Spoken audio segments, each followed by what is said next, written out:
You found a two-bedroom apartment for $2,000 a month. Split it with a roommate, and your share is $1,000. A one-bedroom in the same neighborhood runs $1,400. So you're saving $400 a month. That's $4,800 a year. You did the math, it felt obvious, and you signed the lease. Every personal finance article on the internet told you this was the smart move. Get a roommate, cut your rent, stack the savings. But $400 a month isn't what you're actually saving. That's the number on paper, the gross savings before you account for every cost that comes with putting another person's life inside your living space. And those costs are real, recurring, and almost never calculated because they don't show up as a single-line item. They show up as groceries that vanish, utility bills that don't actually halve, lease liability you didn't think about, lost space you can't use, and a slow erosion of the savings that made the whole arrangement feel worth it. By the time we finish, that $400 is going to shrink. In some cases by more than half, and for some of you, it disappears entirely. The number that comes out the other side of the full math is going to make you rethink every lease you've ever split. My name is Kai, and I spend way too much time thinking about money and why the financial decisions everyone tells you are smart tend to have hidden costs that nobody walks you through. If you've ever had a roommate, or you're considering one right now, make sure to subscribe and hit the like button because this is the math nobody does before they sign. Let's start with the most basic assumption, that splitting rent in half means you're paying half. In most two-bedroom apartments, the bedrooms aren't the same size. One is bigger, sometimes significantly. But the rent usually gets split 50-50 anyway because that's the easy conversation. If you're in the smaller room, and statistically someone has to be, you're paying the same amount for less private space. In a $2,000 apartment, where one bedroom is 150 square feet and the other is 120, you're paying $1,000 for 120 square feet of personal space, plus shared access to a kitchen, bathroom, and living room that you now negotiate the use of. That's not half the apartment. That's your bedroom and a timeshare on everything else. But let's set that aside. That's a fairness issue with money attached. But the real costs start when the bills arrive. Utilities don't split the way rent does. Your electricity, gas, water, and internet have base costs that exist whether one person lives there or two. Adding a second person doesn't double the utility bill, but it doesn't keep it the same either. The typical increase when a second person moves in is 20% to 40%, depending on usage habits. So if your utilities would have been $150 a month living alone, with a roommate they might run $190 to $210. You split that and pay $95 to $105. Compared to paying the full $150 alone, your share is $95 to $105. So you're saving $45 to $55, not half. Not nothing, but not the cut everything in half math most people assume. And that assumes your roommate uses utilities the way you do. If they take longer showers, leave lights on, run the heat higher, or have a gaming PC pulling power 12 hours a day, your shared bill climbs and your savings shrink further. You're now subsidizing someone else's electricity habits with no practical way to separate the usage. You can have the conversation, can you turn the heat down? But you both know how that goes. One person adjusts for a week, then the thermostat creeps back up. The bill stays high. And you split it anyway, because what else are you going to do? Install a sub-meter. Now let's talk about the costs that never make it into the rent conversation at all. Groceries. This is the invisible roommate tax that almost everyone pays and almost nobody tracks. Food disappears. Not maliciously, usually. Your roommate grabs a couple of your eggs for breakfast, uses your olive oil, finishes the milk and doesn't replace it right away, eats the leftovers you were planning to have for lunch. Each incident feels too small to mention. You're not going to start a confrontation over 2 eggs, but those small losses compound across weeks and months. Here's what it actually looks like. You bought a dozen eggs on Sunday for $4. By Wednesday, 6 are gone and you ate 3. That's $1 you'll never mention. You bought a $7 bag of coffee. It runs out 4 days early because 2 people are drinking it. You bought chicken for meal prep, $12, and half of it gets pushed to the back of a crowded fridge and spoils because there's not enough room for 2 people's groceries in a space designed for 1 person's. None of this shows up on a bill. None of it feels like a cost. But across a month, the shared kitchen tax, items consumed, spoiled, or duplicated because you can't tell whose is whose, runs in the range of $30 to $75 per month for most people. Most people haven't had the awkward conversation about labeling things in the fridge, which means most people are paying this tax silently every week and rounding it down to 0 in their head. Shared household supplies are the same story. Toilet paper, paper towels, dish soap, cleaning supplies, trash bags. Someone buys them, someone uses them, and the reimbursement is always approximate. Over a year, the person who tends to buy first, and that person usually knows who they are, ends up spending $200 to $400 more than the person who doesn't. It's not theft, it's friction, and friction always has a cost. Let's add this up so far, because I want you to watch what happens to your $400 savings. You started at $400 per month in gross rent savings. Utility math correction. You're saving about $50 on utilities, not the $75 you assumed. Grocery loss. $50 per month in consumed, wasted, or duplicated food. Household supplies imbalance, $25 per month on average. Your $400 is now $275. And it doesn't show up as roommate cost anywhere.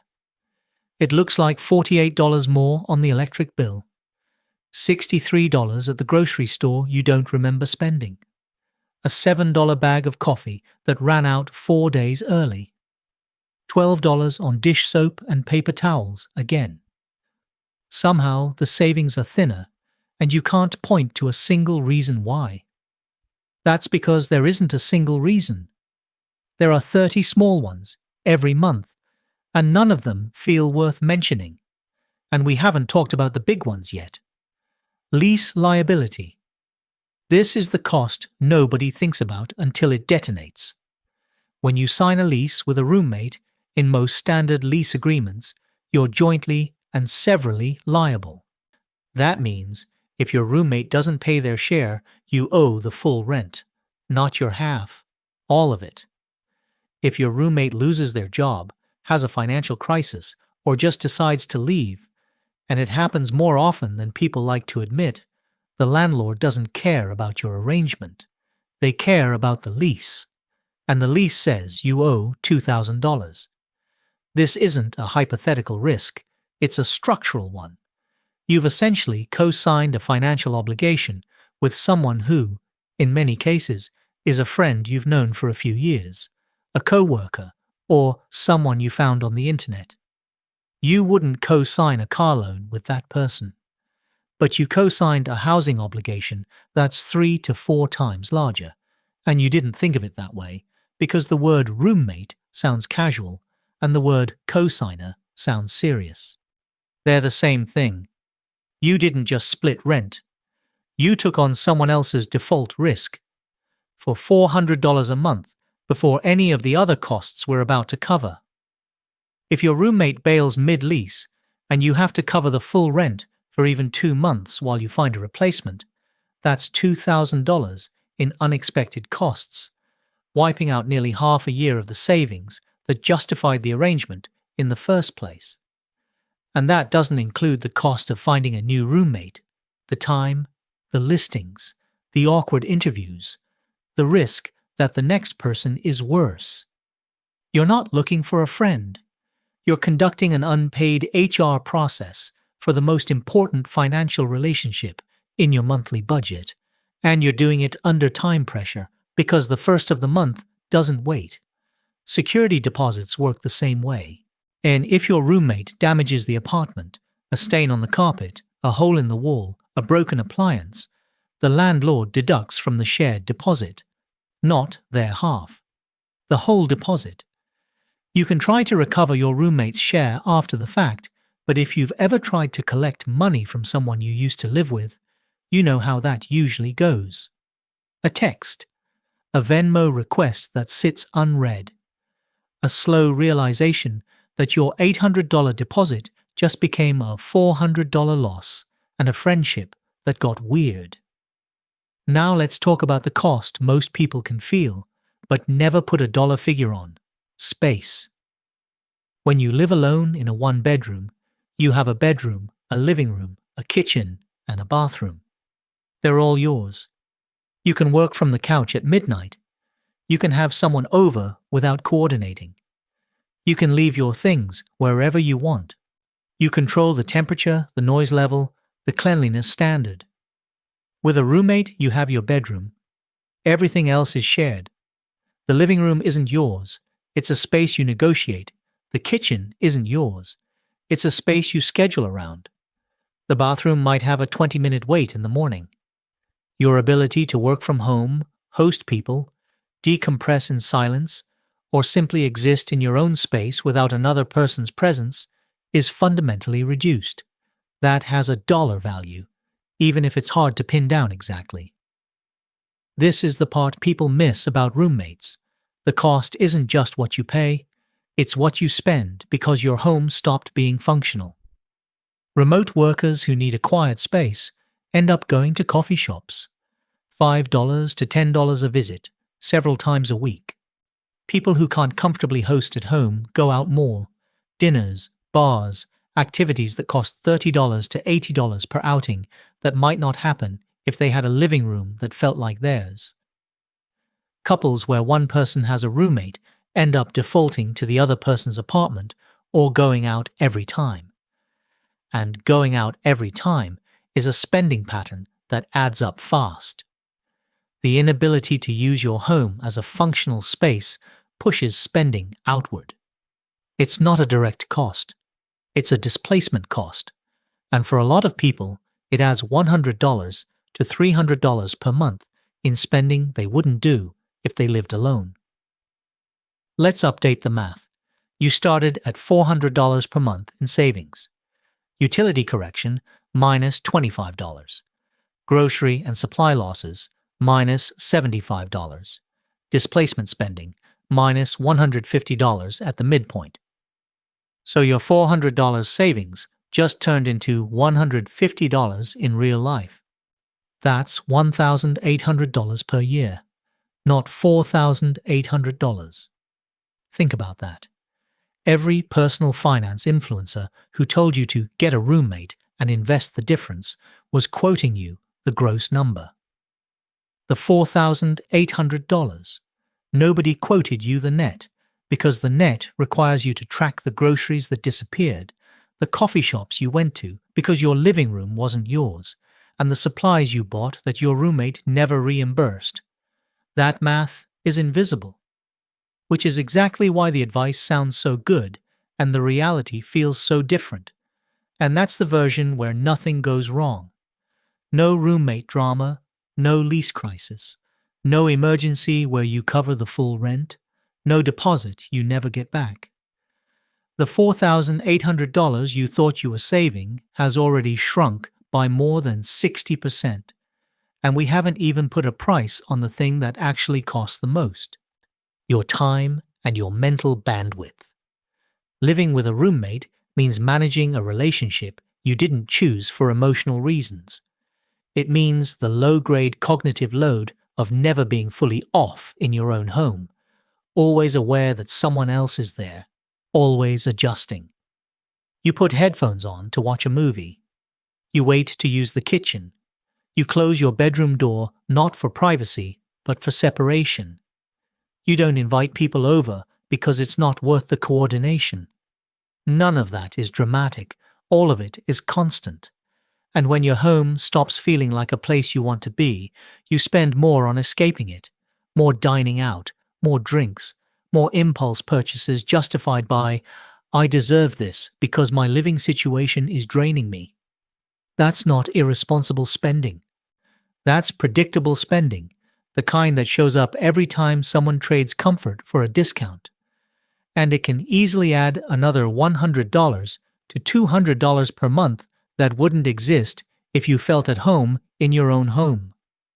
So the fully honest math on splitting rent with a roommate, accounting for utility corrections, grocery and supply losses, displacement spending, and the behavioral costs of reduced comfort, lands closer to $100 a month than $400 for most people.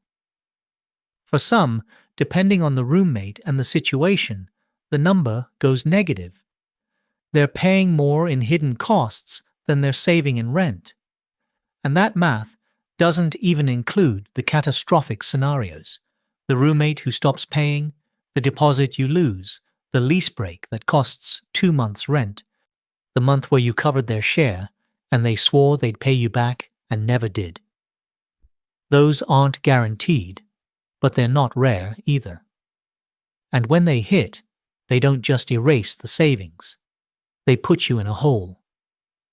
If you took that theoretical $400 a month and invested it, say at 7% annual returns, you'd have about $68,000 in 10 years. That's the number people use to justify roommates. But if your actual net savings is $100 a month after hidden costs, the real 10-year number is about $17,000. Still not nothing. But it's not $68,000. And the gap between those two numbers is the cost of not doing this math before you signed. If you have a roommate and the arrangement works, you genuinely like each other, you communicate well, the costs are truly shared, and neither of you is subsidizing the other. Then the savings are real, and I'm not here to talk you out of it. Good roommate situations exist, but they're not the default. The default is two people tolerating each other's presence for a discount that's smaller than they think, while quietly spending more in every other category to compensate for the comfort they gave up. And if your roommate situation is bad, if you're staying because you feel like you can't afford not to, run this math honestly. Because the number you think you're saving and the number you're actually saving might be so far apart that the financial case for staying dissolves the moment you look at it clearly. Some people discover they could have lived alone this whole time and barely noticed the difference in their bank account because the hidden costs were eating the savings anyway. The question isn't, is splitting rent cheaper? It obviously is on paper. The question is, how much of that savings survives contact with the reality of sharing a kitchen, a bathroom, a lease, and a living room with another human being? For a lot of people, the answer is not nearly as much as they thought. What separates people who build real financial stability from people who feel stuck isn't always earning more. Sometimes it's realizing that a decision they made to save money is quietly costing them in ways they never measured, and that the smart financial move everyone recommended was only smart if you ignored half the math. That $400 a month you were saving, it was $400 before the utilities didn't actually halve, before the groceries disappeared, before you started spending $12 at a coffee shop because your roommate was on a video call in the living room, before you bought toilet paper for the third month in a row and realized you were the only one who ever did, before you realized you co-signed a lease with someone whose financial stability you never verified. The savings were real on the day you signed. They just didn't stay that way. They eroded, slowly, invisibly, across a dozen categories that never said roommate cost on the receipt. And by the time you add them up, the deal you thought you got isn't the deal you're living in. It never was. You just didn't run the full math until now.